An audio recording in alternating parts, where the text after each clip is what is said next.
अस्सलाम वालेकुम, मैं हूं हस्साम रहमान। आज हम गाज़ीज़ लॉ की सेकंड एप्लीकेशन डिस्कस करेंगे, electric intensity due to an infinite sheet of charge.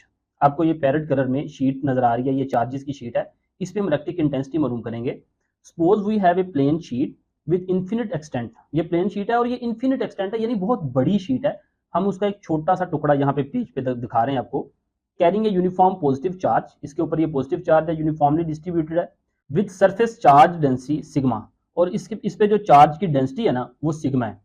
To calculate electric field, हम इसकी इलेक्ट्रिक फील्ड को कैलकुलेट करने के लिए at point P near the sheet, यानी अब इस शीट के करीब ये पॉइंट पी है, इस पी पॉइंट पर हम इसकी इलेक्ट्रिक इंटेंसिटी को मालूम करेंगे। उस करने के लिए हम क्या करेंगे, वो use a closed Gaussian surface shaped like a cylinder passing through the sheet. जैसा कि हमने यहाँ पे किया, एक गाजियन सरफेस को हमने सपोज किया। तो यहाँ पे हम गाजियन सरफेस किस शक्ल में सपोज करेंगे, देखें हम मुख्तलिफ कंडीशन में जो गाजियन सरफेस है ना वो मुख्तलिफ शेप की सपोज कर सकते हैं। जैसा कि यहाँ पे हमने सर्कुलर शेप सपोज की। नेक्स्ट आगे हम देखेंगे, हम ये एक आप कह रहे हैं क्यूब शेप जो सी उसको सपोज करेंगे। तो यहाँ पे ये सिलेंड्रिकल शेप एक गाजियन सरफेस है, यानी एक सिलेंडर है जो कि इस शीट से इस तरह से पास कर रहा है। जैसा कि आपको नजर आ रहा है, ये पिंक कलर के अंदर सिलेंडर। सिलेंडर ऐसी शेप को कहते हैं जो लंबाई में ज्यादा हो, मोटाई में कम हो, गोल हो, दोनों तरफ से इसकी गुलाई यानी जो मोटाई है वो एक डायमीटर सेम हो। तो ये आपके पास एक सिलेंडर है जो हमने सपोज किया हुआ है, जो इस शीट से गुजर रहा है with point P on one of the end of faces, यानी इसके इस तरफ भी फेस पे ये जो पॉइंट है, यानी ये जो हिस्सा है ये वाला, ये पॉइंट पी है, इस तरफ भी पॉइंट पी है, यानी इस हिस्से को हमने पॉइंट पी का नाम दिया। From symmetry the electric field E points perpendicular to the sheet. अब देखें, जो इलेक्ट्रिक फील्ड बनेगी ना, जो इलेक्ट्रिक फील्ड लाइंस होंगी वो इस शीट के परपेंडिकुलर होंगी। उसकी वजह ये है, देखें इलेक्ट्रिक फील्ड लाइन हमने पढ़ा था कि जब दोनों पॉजिटिव चार्ज करीब होंगे तो इसकी फील्ड और इसकी फील्ड लाइंस एक दूसरे को क्या करेंगी, रिपेल करेंगी। यहाँ से निकलेंगी इस तरफ आ जाएंगी, क्योंकि इस ये भी निकलेंगी इस तरफ आ जाएंगी। तो ये सारी इस तरफ एक सेम डायरेक्शन में परपेंडिकुलर होंगी। यानी ये अगर हमारे पास शीट है ना, तो electric field lines, electric intensity जो सी है ना, वो इस शीट के परपेंडिकुलर होगी, इस तरफ भी और उस शीट के उस तरफ भी। तो ये बात कर रहा है कि electric field E points perpendicular to the sheet and is the same on both end faces of the cylinder. तो वो जो इलेक्ट्रिक इंटेंसिटी है ना वो सिलेंडर के इस फेस पे भी सेम होगी, इस फेस पे भी सेम होगी। इलेक्ट्रिक फील्ड इधर भी और इधर भी सेम होगी, क्योंकि दोनों तरफ क्या है, वो परपेंडिकुलर है। Since E is parallel to the curved surface of the cylinder.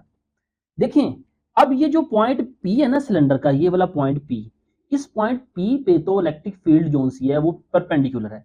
लेकिन ये जो सिलेंडर की कर्व सरफेस है, ये जो कर्व सरफेस है, ये हमें जो कर्व सरफेस नजर आ रही है, इस कर्व सरफेस पे इलेक्ट्रिक फ्लक्स जीरो होगी। क्यों जीरो होगी, क्योंकि इस सरफेस से कोई इलेक्ट्रिक फील्ड, यानी इसमें से इलेक्ट्रिक फील्ड लाइंस ही नहीं गुजरेंगी, यहाँ पे इलेक्ट्रिक फील्ड ही नहीं होगी। तो यही वो कह रहा है कि ई यानी electric field is parallel to the curved surface of the cylinder.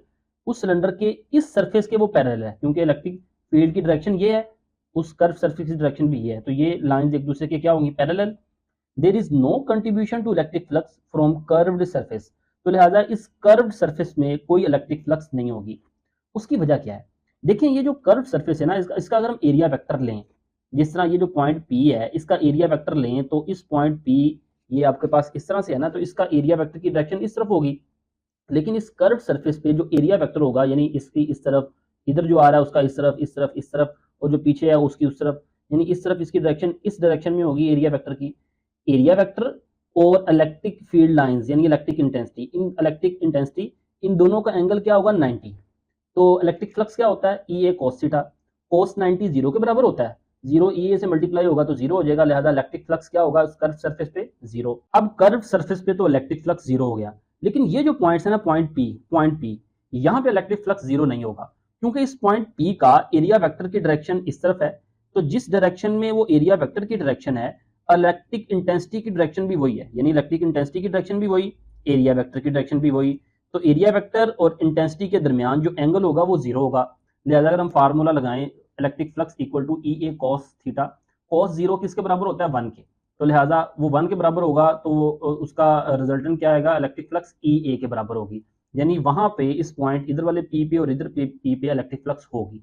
इसी वजह से कह रहा है कि therefore flux through the end of the faces, यानी इस फेस और इस फेस दोनों पे जो फ्लक्स होगी, एक पे क्या होगा ई ए, दोनों पे E A plus E A equal to 2 E A. Where A is the area of flat face, यानी ए क्या है, इसका एरिया। The charge enclosed by the Gaussian surface is sigma A, यानी इस गाजियन सरफेस पे जो चार्ज होगा ना वो क्या है, सिग्मा ए, क्योंकि हमें पता है जो डेंसिटी है वो चार्ज बटा एरिया के बराबर होती है, और अगर हमें चार्ज मालूम करना है तो डेंसिटी जो सी है चार्ज डेंसिटी चार्ज बटा ए के बराबर है, जबकि अगर सिर्फ चार्ज की वैल्यू मालूम करनी है तो ए इधर आके ज़रब हो जाएगा, तो ये हमारे पास डेंसिटी इंटू एरिया।